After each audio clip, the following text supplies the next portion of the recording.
Awesome. Hey guys, it is absolutely fantastic to see you guys once again. I'm busy driving home from doing some shopping, so that means I'm in my car, which means it's time for another shower thoughts in the car episode. So recently I was busy talking to my friend, we were busy chatting over WhatsApp, and we got into the topic of friends and Ross and Rachel and everything, and she was absolutely astounded to find out that I was Team Ross. Now, for those of you that don't understand what I mean when I say I was Team Ross, Ross and Rachel were two characters from the series Friends.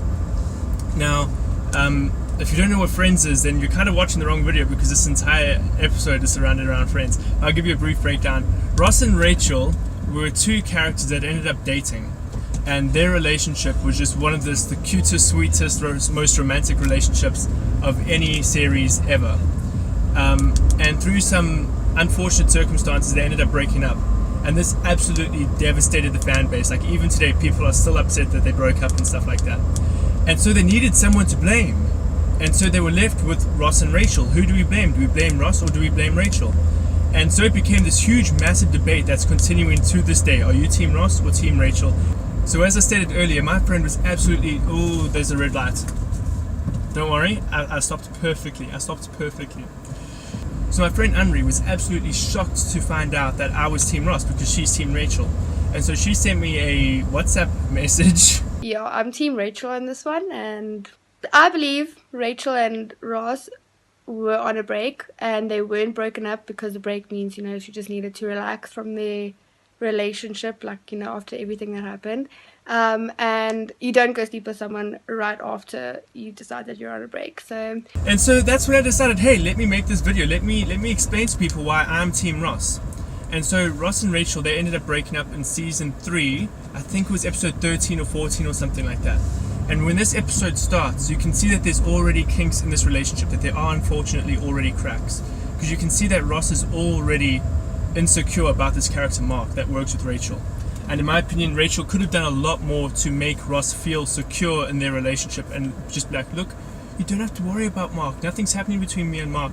But in my opinion, she never really did that successfully. So already Ross is feeling insecure, going, oh, maybe Rachel has feelings for this other guy, Mark, and stuff like that. And not only has he been feeling insecure about Mark, Rachel's been spending a lot of time at work. Now, I think it's very important to state that both of these characters have jobs. They do.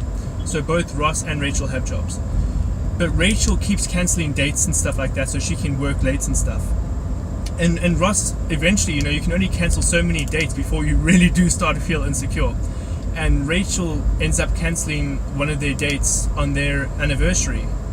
And so Ross decides, hey, well, let me go surprise her. And he ends up going to her workplace and surprising her with the baskets and trying to have a picnic and stuff. And she just flipped out, going, you can't come to my work, go home. And so she sends him home. All he was trying to do was this romantic gesture, and she pretty much just kicked him out of the office. And I understand, when you're at work and you're stressed, the last thing you want to worry about is, being kind and loving to your partner. I understand that. But Ross was just trying to do something kind to show he loved her, that he appreciated her on their 1 year, and she pretty much just sent him packing. She's like, I don't have time for you, get out. And so Ross is busy chilling, he's at home, and eventually Rachel comes back, and then they have this discussion, and it turns into a massive fight, because Ross was expecting an apology, but Rachel wasn't expecting an apology, and they get into this massive fight. And they're busy talking about how Ross is busy talking about how he doesn't feel valued, that he doesn't feel like Rachel gives her enough time and stuff like that. And Rachel's like, well, what do you expect me to do? And then this fight just escalates and escalates and escalates until Rachel says, I think we need to take a break. And so Ross is like, cool, okay, let's go get ice cream. And she's like, no, I think we need a break from us. And Ross thinks exactly what I think, that they've broken up. So he pretty much just walks out the door and leaves her. So Ross just walks out the door. He said enough. He just leaves. And honestly, to be 100% honest, the first time I watched this, I thought they had broken up properly. That's important. Like, it's portrayed as a breakup. So Ross ends up going to this club, and he sees his friends Chandler and Joey, and they talk for a little bit. But then what ends up happening is Ross goes, okay, I need to call Rachel. I need to speak to Rachel. He calls Rachel. And they end up having this discussion, and they're both all like happy to talk to each other and stuff like that again. It seems like everything's going to turn out alright. But then on the phone, Ross hears Mark, because Mark went over to talk to Rachel. So just remember now, Ross is already really, really insecure right now in his relationship with Rachel in regards to Mark. So he honestly, what the first thing that would go through his mind is, oh my word, she's already moved on, she's with Mark. So he hangs up straight away. And in a similar situation, I think I would do the exact same thing, because you're already insecure about that person, and then your partner goes and spends time with that person straight away. And because of this rejection and stuff like that, Ross ends up sleeping with this girl. And at first he didn't really want to, but she was coming onto him really, really, really strong. So they end up sleeping together. But it's really important to note that Ross thought the relationship was over. He honestly thought that they were broken up. And even Rachel states that they had broken up. She says, "We never actually got to dinner." Oh, nice. No, we kind of broke up instead. so even though you get a bunch of Rachel fans going, no, she said she wanted to go on a break. No, in her mind they were broken up. She even said it. You guys literally just saw her say that they were broken up. And so morally, do I agree that Ross slept around straight after breaking up with Rachel? No, I don't. I don't agree with that. But everybody goes through grief in their own way. Remember, once you've broken up with somebody, as harsh as it sounds, once you've broken up with that person, you have no ties to that person. You guys were a couple, you were together. The moment you break up, you no longer owe anything to that person, in my opinion. Because you're no longer boyfriend and girlfriend, you're just two individuals. And so everyone grieves in their own way, and of course Ross ended up sleeping with another girl. But anyway, Rachel decides, hey, I'm going to go talk to Ross, we're going to get over this, we're going to keep dating. And so they get back together. But then Rachel finds out that Ross cheated, and they break up for real. And that's where the huge fight comes in. Do we blame Rachel or do we blame Ross? And too many people, in my opinion, blame Ross.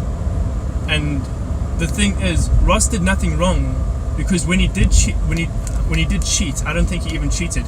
They weren't together. So when Ross left with the other girl, he wasn't even dating Rachel. So for Rachel to get upset with something he did while they weren't together, in my opinion, is unfair. I understand this isn't the best way of saying it, but you're not going to get upset with someone because of something they did before you two started dating. And that's pretty much what Rachel did. She got really upset with Ross because he did something. Oh, my camera just fell over. So she got really upset with Ross for something he did while the two of them weren't even together. That is really important to understand. They weren't together when he slept with her. And I can guarantee you that Ross wouldn't have slept around if he was still dating Rachel. And we know this because Ross has been absolutely in love with Rachel. Oh, it fell over again. And we know this because Ross has been absolutely in love with Rachel since episode 1. So for him to throw that all away is just completely impossible in my opinion. But guys, I would love to know what you guys think. Are you Team Ross? Are you Team Rachel? Do you think what I said carries any weight? Did I change any of your minds? And do not forget that if you comment within the 24 hours with something juicy, I will pin it. And then also just a quick shout out for Anri. She did give me permission before I used her clip in this video. She's busy writing a story on WattPad. I'll put the link down below. Check her story out, guys. It's awesome. So guys, I really hope you enjoyed the video. If you did, please leave a like. Do not be afraid to subscribe. And I'll see you in the next episode.